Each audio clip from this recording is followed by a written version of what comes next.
आता आपल्याला ह्या लोकांना उचलून सत्तेच्या बाहेर फेकायचंय आणि कोणत्याही परिस्थितीमध्ये वंचित बहुजन आघाडीचेच उमेदवार निवडून द्यायचे. कारण आपल्याला अजून चांगलं पिण्याचं पाणी मिळत नाही, अजून शेतकऱ्यांच्या शेतमालाला हमी भाव मिळत नाही, अजूनही तालुक्याच्या ठिकाणी गावाच्या ठिकाणी चांगले रस्ते मिळत नाहीत, अजूनही आपल्या कळमनुरीमध्ये एक चांगलं हॉस्पिटल उभं केलं नाही, जिल्हा परिषदेच्या शाळा ठिकठिकाणी बंद पडतायत. आणि ह्या परिस्थितीमध्ये आपले आमदार काय करतात? आपले आमदार त्यांचा दंड ठोकतात. आता या दंड ठोकणाऱ्या आमदाराला ठोकून काढण्याची जबाबदारी तुमच्या सर्वांची. एकदा नडून तरी बघा, एकदा नडून तरी बघा. लांबन ओरडणारी लोक असतात, ती चावत नाहीत, लक्षात ठेवा. नुसतं दहशत निर्माण करणार, भीती निर्माण करणार. तुम्ही एकदा खेटलात आमदाराला की तो बरोबर पळी घरी जाऊन बसणार, हे लक्षात ठेवा. आणि तुम्ही लढून बघा. पुढे काय मदत लागली, पोलीस प्रशासनाची लोक आली किंवा त्यांच्या पक्षाची लोक आली तर मला फोन करा, त्यांना बघून घेण्याचं काम हे मी बरोबर करून घेतो. एका बाजूला आपले आमदार, दुसऱ्या बाजूला आपले मागचे जे आमदार होते. एका हॉस्पिटलमध्ये मृत्यू झाला म्हणून एका आदिवासी समाजाच्या डीनला संडास धुवायला लावणारे आपले हे माजी खासदार होते. आणि या परिस्थितीमध्ये आपल्या सर्वांना आता ह्या सगळ्यांना बाहेर फेकायचंय आणि वंचित बहुजन आघाडीचेच उमेदवार निवडून आणायचे. कारण आपले प्रश्न, आपल्या मूलभूत गरजा आणि आपल्या दैनंदिन जीवनमध्ये ज्या गोष्टींनी फरक पडतो, त्या फरक पडणाऱ्या गोष्टी ह्या आमदार खासदाराच्या हातात नसतात, ह्या स्थानिक स्वराज्य संस्थेच्याच लोकांच्या हातामध्ये असतात.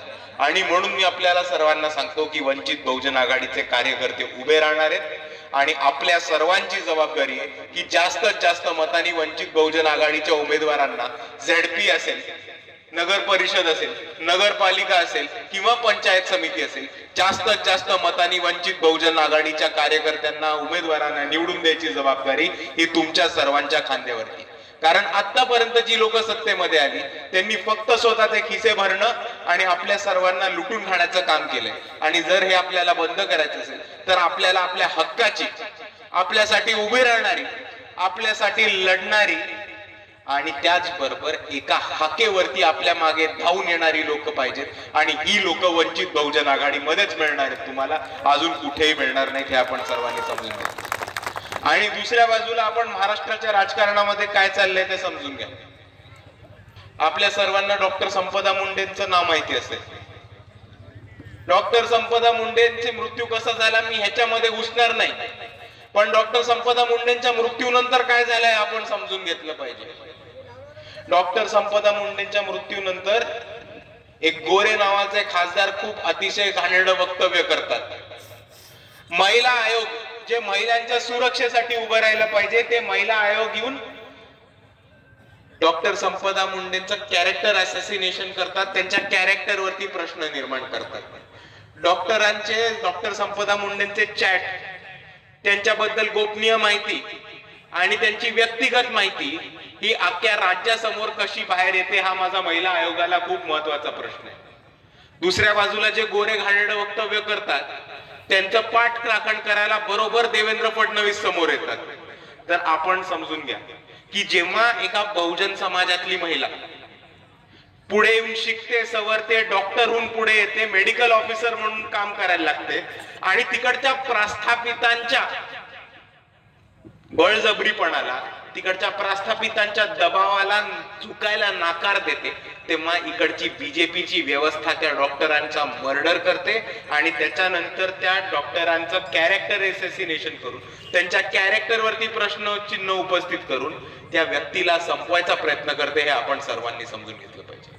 आणि ह्या परिस्थितीमध्ये जर डॉक्टर संपदा मुंडेंसाठी कोणी आवाज उचलला असेल तर तो फक्त आणि फक्त वंचित बहुजन आघाडी, अजून कोणी नाही.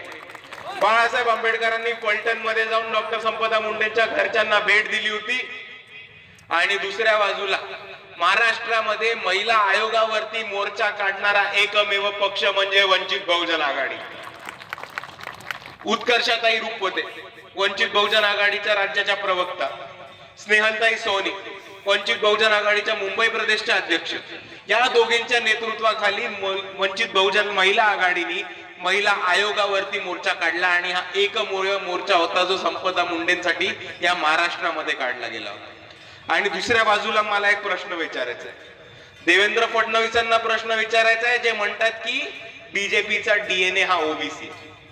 मला गोपीचंद पडळकरांना प्रश्न विचारायचा आहे, मला छगन भुजबळांना प्रश्न विचारायचा आहे की तुम्ही स्वतःला बहुजनांचे नायक म्हणवता, पण जेव्हा एका बहुजनांच्या मुलीवरती, एका बहुजन समाजाच्या डॉक्टरवरती अन्याय अत्याचार होतो, तेव्हा तुम्ही का बिळात लपून बसता? तुम्ही त्यांच्या संरक्षणासाठी का पुढे येत नाही? हे आज इकडच्या जनतेला सांगून ठेवा. भाजप कितीही म्हटलं की त्यांचा डीएनए ओबीसी आहे, ते खोटं बोलतायत हे लक्षात घ्या. भाजपचा डीएनए हा ओबीसी नाही, भाजपचा डीएनए हा मनुवादी आहे, मनुवादी. आणि या मनुवाद्यांना कसं ठेचायचं हे इकडच्या आंबेडकरवाद्यांना बरोबर जमतं. आणि दुसऱ्या बाजूला मला अजून एक गोष्ट बोलायची की आपल्या सर्वांना माहिती असेल, मागच्या 2 वर्षात 3 वर्षामध्ये मराठा आरक्षण आणि कुणबी कोट्यातनं मराठा आरक्षण ह्याच्यावरती एक खूप मोठा वाद पेटला.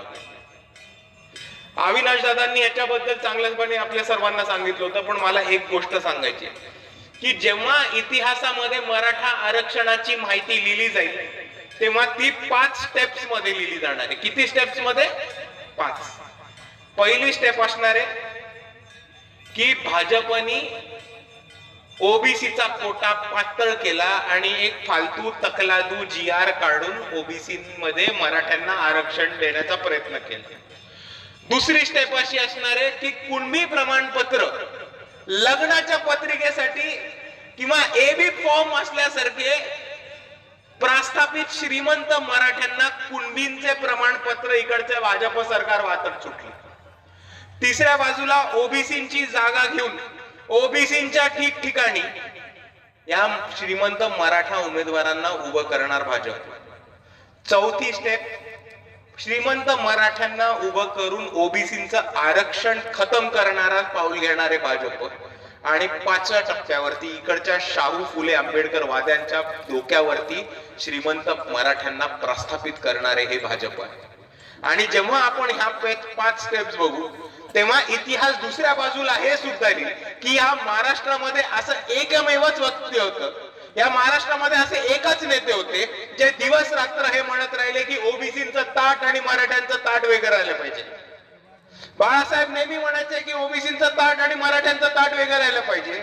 आणि त्यांचं हे सुद्धा म्हणणं होतं की गरीब मराठ्यांना, रयतेच्या मराठ्यांना, श्रीमंत मराठा नाही, शिवाजी महाराजांचा मराठा, निजामी मराठा नाही, संभाजी महाराजांचा मराठा यांना आरक्षण दिलं पाहिजे. पण या निजामी श्रीमंत प्रस्थापित मराठ्यांना आरक्षण दिलं नाही पाहिजे ही भूमिका घेऊन लढत होतं. तर ते फक्त आणि फक्त बाळासाहेब. आणि म्हणून जेव्हा इतिहासामध्ये ओबीसी आरक्षण आणि मराठा आरक्षणाच्या वादाचं जेव्हा नमूद केलं जाईल तेव्हा इतिहास हे गवाह राहील की ह्या महाराष्ट्रामध्ये ओबीसींचं आरक्षण वाचवणारा एकमेव नेता होता, तो म्हणजे ऍडव्होकेट बाळासाहेब आंबेडकर.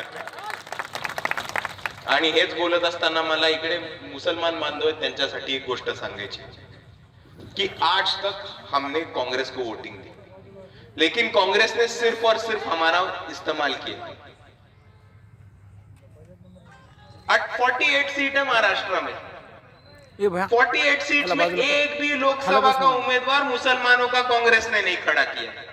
288 सीट्स है विधानसभा में, 288 सीट्स में सिर्फ 12 सीटों पे मुसलमान कैंडिडेट ये कांग्रेस के टिकट पे खड़े हुए.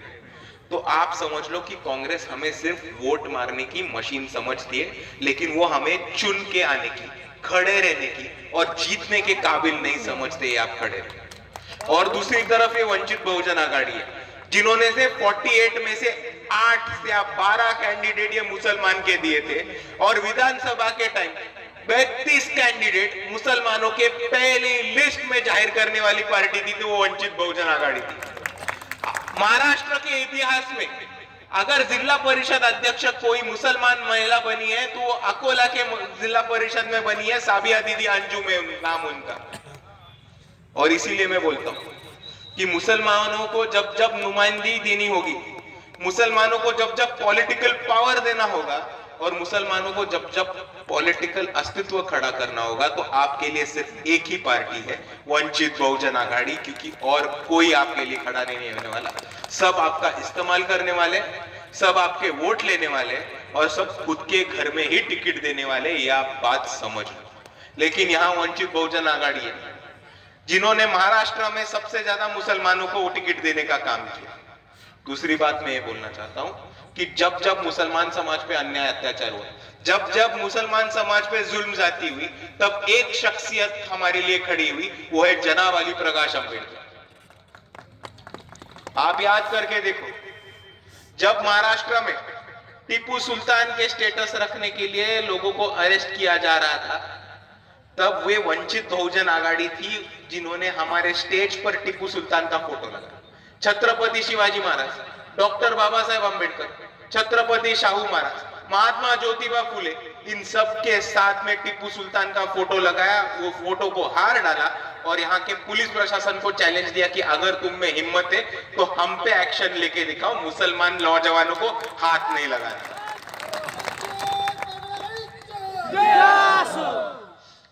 पिछले महीने में जळगांव में एक सुलेमान शेख नाम का बच्चा मारा गया, उसकी मॉब लिंचिंग कर की गई। वहां के बीजेपी के प्रस्थापित नेता के गुंडों ने उसका मर्डर किया था, इसलिए कोई सामने आने को तैयार नहीं था। अगर वहां पे सबसे पहले कोई गया था और सुलेमान शेख के लिए अगर कोई कोर्ट में जाके केस रजिस्टर किया था, तो वो सिर्फ और सिर्फ वंचित बहुजन आघाड़ी और कौन सी पार्टी नहीं।